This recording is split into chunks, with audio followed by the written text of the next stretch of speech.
الحمد للہ وکفا وسلام علی عبادہ الذین اصطفیٰ۔ اس کو یوں کر دو نا، اور ٹھیک۔ الحمد للہ وکفا وسلام علی عبادہ الذین اصطفیٰ، اما بعد فاعوذ باللہ من الشیطان الرجیم، بسم اللہ الرحمن الرحیم۔ ما كنت تدری ما الکتاب ولا الایمان ولكن نورا نهدی به من نشاء من عبادنا، سبحان ربک رب العزۃ عما یصفون وسلام علی المرسلین والحمد للہ رب العالمین۔ اللہم صلی علی سیدنا محمد وعلی آل سیدنا محمد وبارک وسلم۔ جب انسان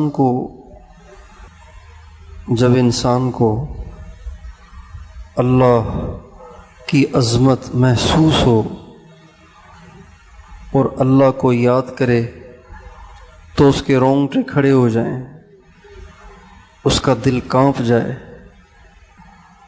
اور اسے اللہ کی ماننے میں واضح کامیابی نظر آئے اور اس کی نافرمانی میں خسارہ اور نقصان اور ہلاکت نظر آئے، تو اس کو کہتے ہیں ہدایت۔ اس کو کیا کہتے ہیں؟ ہدایت۔ اس کو کہتے ہیں دل کا نور۔ یہ دل کا نور ہے، اس کو کہتے ہیں دل کا نور۔ کہتے ہیں نا دل میں نور آ رہا ہے،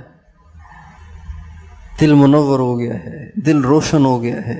تو کیا مطلب؟ سفید ہو گیا ہے، اس کا مطلب یہ نہیں ہے سفید ہو گیا ہے۔ اس کا مطلب یہ ہے کہ اب محسوس ہو رہا ہے کہ اللہ بہت بڑا ہے، محسوس ہو رہا ہے کہ اللہ کی نافرمانی میں بڑا نقصان ہے، محسوس ہو رہا ہے کہ اللہ کی ماننے والوں کے مزے ہی مزے ہیں، اللہ کی ماننے میں بڑی کامیابی ہے۔ یہ انسان کو محسوس ہو۔ اس کی مثال بالکل ایسے ہے جیسے ایک آدمی ایک چھرا لے کر آپ کے پیٹ کی طرف وہ اپنا ہاتھ پوری قوت سے بڑھائے، تو اب اس کی اس حرکت کو آپ ہلکا لیں گے یا سیریس لیں گے؟ بتائیے، سیریس لیں گے نا۔ کیوں؟ اس لیے کہ آپ یقینی طور پر سمجھتے ہیں کہ یہ چھرا اگر میرے پیٹ تک پہنچ گیا تو پھر میں نہیں بچوں گا، بہت درد ہوگا، بچوں گا بھی نہیں۔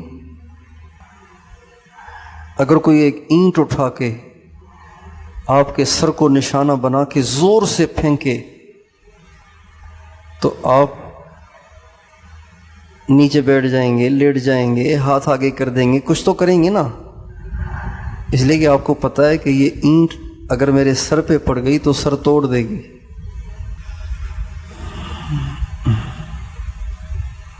اسی طرح اگر کوئی فوجی افسر یا کوئی بڑے درجے کا سیاستدان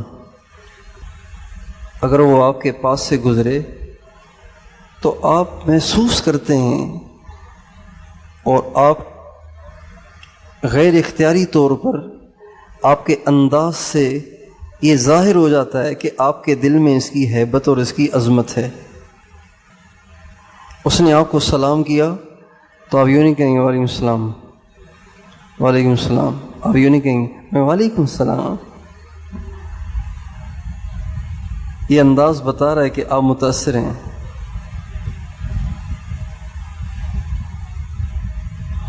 اس طرح سے انسان کا دل جب اللہ کی عظمت کو محسوس کرے، اللہ، دل کانپ جائے، رونگٹے کھڑے ہو جائیں۔ اللہ کون؟ اللہ، زمین آسمان کا بادشاہ اللہ، عرش اور فرش کا مالک اللہ، پہاڑوں سمندروں، دریاؤں، چشموں، آبشاروں، بادلوں، بارشوں، ہواؤں، انسانوں، جنوں، فرشتوں، سب کا جو مالک ہے نا، مالک، اس کا نام اللہ ہے۔ کون اللہ؟ جس کے سامنے سارے نبیوں نے اپنی جبینوں کو زمین پہ جھکا دیا۔ کون اللہ؟ جس کے سامنے محمد مصطفیٰ بھی ساری رات آنسو بہا کے اسے مناتے تھے، اس کے سامنے روتے تھے۔ کون اللہ؟ جس کے سامنے جبریل بھی کانپتے ہیں، اس کے خوف سے، اس کی ہیبت سے سکڑ کر چڑیا بن جاتے ہیں، وہ اللہ۔ اب یہ ساری باتیں میں بھی کہہ رہا ہوں زبان سے، آپ سن رہے ہیں کانوں سے، لیکن دل اس کو جیسے دنیا کے لوگوں کو تسلیم کرتا ہے اور ان سے واقعی ہیبت زدہ ہو جاتا ہے، دہشت زدہ ہو جاتا ہے، اللہ سے نہیں ہوتا، اس لیے کہ نور نہیں ہے۔ تو دل کا نور یہ ہے کہ انسان کو اللہ کی عظمت محسوس ہو۔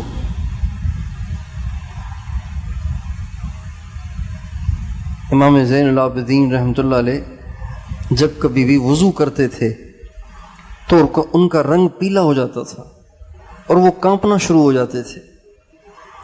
تو کسی نے کہا حضرت آپ وضو کرتے ہوئے کانپتے کیوں ہیں؟ آپ کا رنگ پیلا کیوں ہو جاتا ہے؟ تو فرماتے تھے کہ جانتے نہیں ہو کتنے بڑے بادشاہ کے سامنے پیشی ہے، کتنے بڑے بادشاہ کے سامنے پیشی ہے۔ بڑے بڑے پڑھے لکھے جب انٹرویو دینے جاتے ہیں تو ان کی ٹانگیں کانپ رہی ہوتی ہیں، وظیفے پوچھ کے جاتے ہیں، انٹرویو دینے جا رہا ہوں کوئی وظیفہ بتائیں۔ بڑے بڑے پڑھے لکھے، بڑے ذہین فتین انٹرویو دینے جاتے ہیں تو کانپ رہے ہوتے ہیں، وظیفے پوچھتے ہیں۔ بھائی آپ نے اتنے سال جو پڑھا ہے اب جا کے بتاؤ نا وہاں پہ، اب وظیفے کیوں پوچھ رہے ہو بھائی؟ پیشی ہے نا، اس کے پاس پیشی ہے جس نے یس یا نو کرنا ہے، اس کے سامنے پیشی ہے جس نے رکھنا ہے یا نکال دینا ہے، اس کے سامنے پیشی ہے جس کا قلم اگر چلے تو آپ کو روزگار مل سکتا ہے، اگر اس کا قلم نہ چلے تو آپ بے روزگار رہ سکتے ہیں۔ لہذا اب ڈر رہے ہیں، کانپ رہے ہیں، وظیفے پوچھ رہے ہیں، اتنے سال پڑھتے بھی ہیں اور اتنی فیاں بھرتے بھی ہیں اور پھر بھی انٹرویو کے لیے وظیفے پوچھتے ہیں۔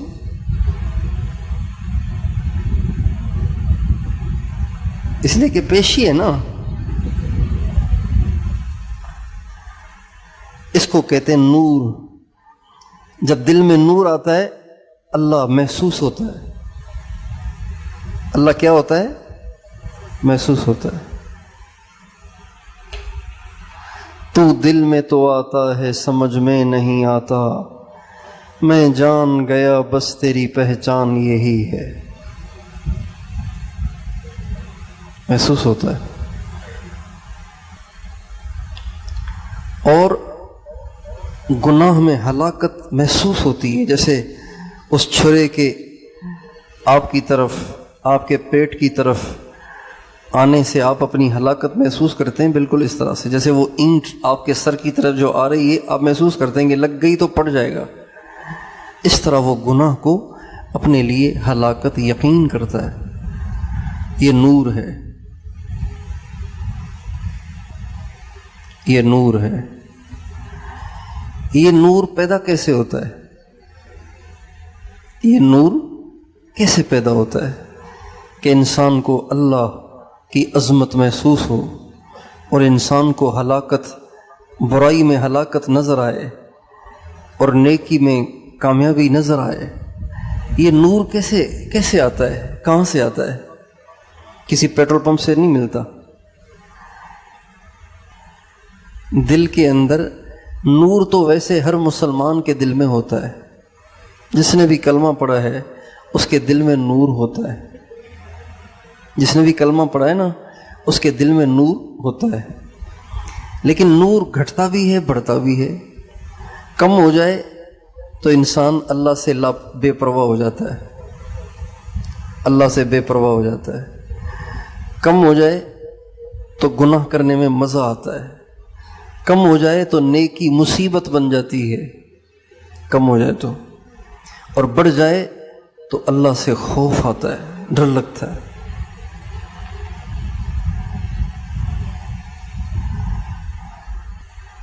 انما المؤمنون الذين اذا ذكر الله وجلت قلوبهم واذا تليت عليهم آياته زادتهم ایمانا وعلى ربهم يتوکلون۔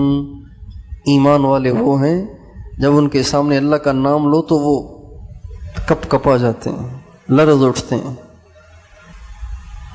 چور جب چوری کر رہا ہو، کسی گھر میں گھس کے، گھر والے پکی نیند خراٹوں کے ساتھ سو رہے ہوں، اچانک گھر والوں میں سے کسی کو کھانسی آ جائے، کسی کو کیا آ جائے؟ کھانسی آ جائے، تو اس چور کا کیا حال ہوتا ہے؟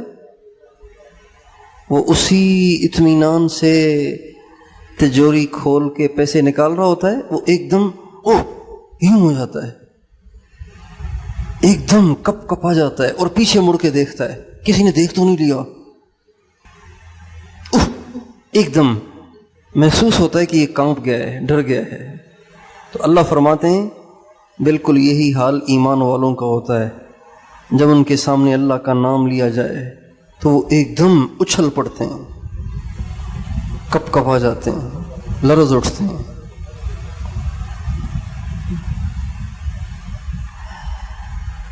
اب یہ نور بڑھتا کیسے ہے؟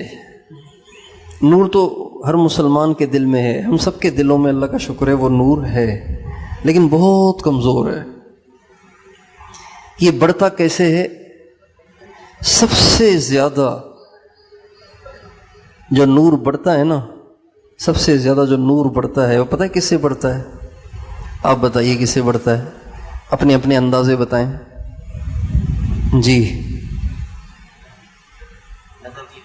نظر کی حفاظت کرنے سے، گناہ سے بچنے سے، جی، سنت کی اتباع سے، اور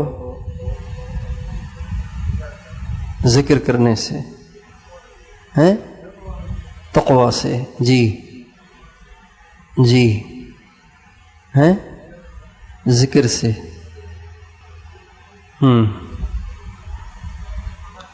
ہیں،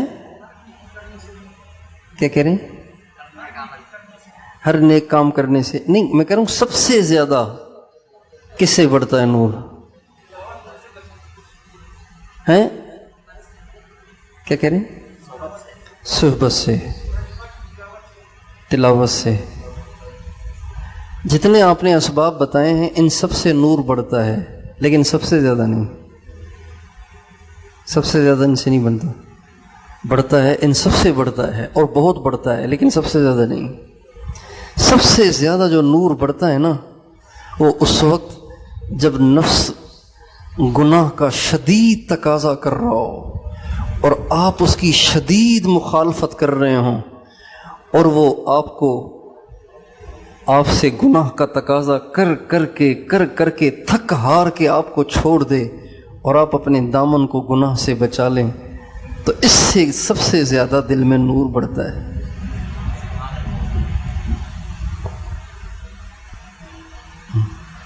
قربانی کا گوشت کھایا ہے نا سب نے، اب قربانی کا گوشت کھایا ہوا ہے، اب اندر میں گرمی ہے اور شہوت تنگ کر رہی ہے، تنہائی بھی ہے، موبائل بھی پاس ہے، انٹرنیٹ کا پیکج بھی کیا ہوا ہے، اب دل کر رہا ہے کوئی برا کام کروں، تو آپ کہہ رہے ہیں استغفر اللہ، یہ کہہ کے آپ نے آنکھیں بند کر لیں سونے کے لیے، مگر نیند ہی نہیں آ رہی، نفس تنگ کر رہا ہے، تو آپ نے کہا چلو اس کروٹ نیند نہیں آ رہی، اب اس کروٹ چلو لیٹ جاؤ، اس کروٹ لیٹے تو پھر خیالات آ رہے ہیں، پھر اس کروٹ لیٹ گئے، پھر خیالات آ رہے ہیں، 2 گھنٹے 4 گھنٹے گزر گئے اور نفس جان نہیں چھوڑ رہا۔ نفس کہہ رہا ہے نہیں، آج تو تجھ سے گناہ کرانا ہے، آج تو تجھ سے گناہ کرانا ہے۔ اب اسی کشمکش میں کئی گھنٹے گزر گئے، آخر جب آپ نے دیکھا کہ نفس جان نہیں چھوڑ رہا، آپ اٹھے اور وضو کیا اور مصلی بچھا کے 2 رکعت نماز پڑھ کے سجدے میں سر رکھا اور کہا اے اللہ، نفس گناہ کرانا چاہتا ہے، میں بچنا چاہتا ہوں، یوسف کو بھی تو نے بچایا تھا، مجھے بھی بچا، میں نہیں کروں گا، یہ بہت کہہ رہا ہے مجھے لیکن کروں گا نہیں، میں اپنے جگر کے کباب بنا دوں گا، گناہ نہیں کروں گا۔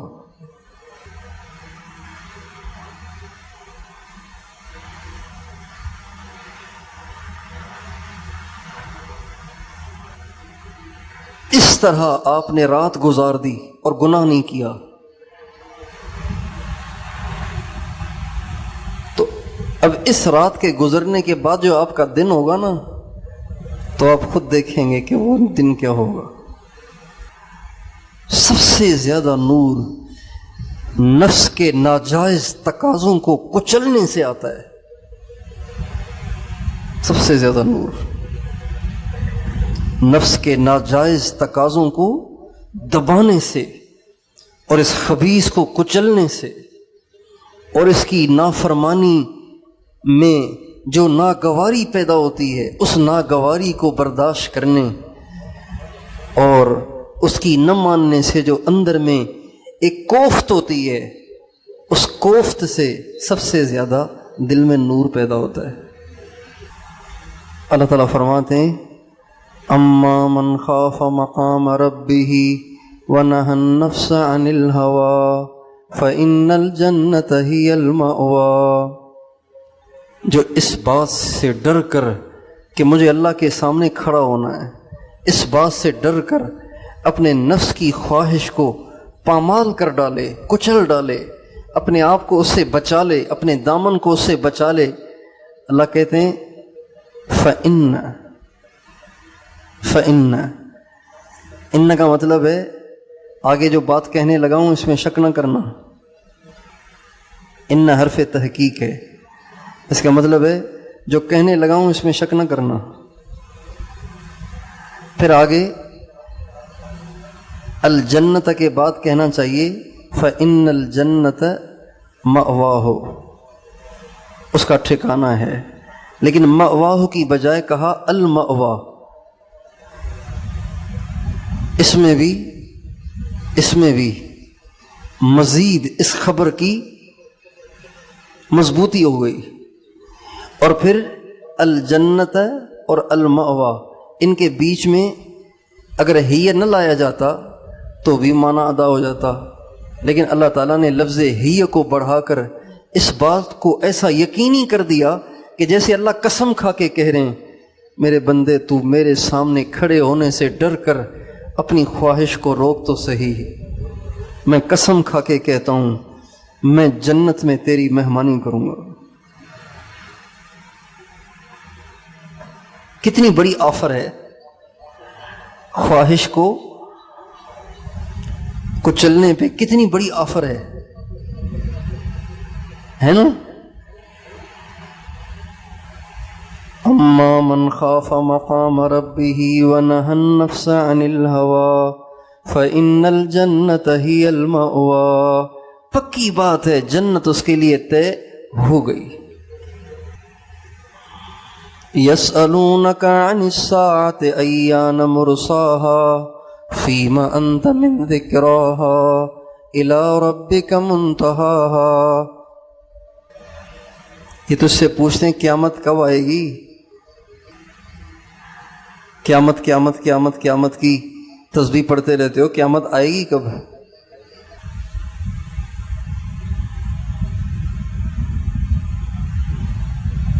ان سے کہو کہ قیامت دور نہیں، بہت جلدی ہے۔ كأنهم يوم يرونها لم يلبثوا إلا عشية أو ضحاها،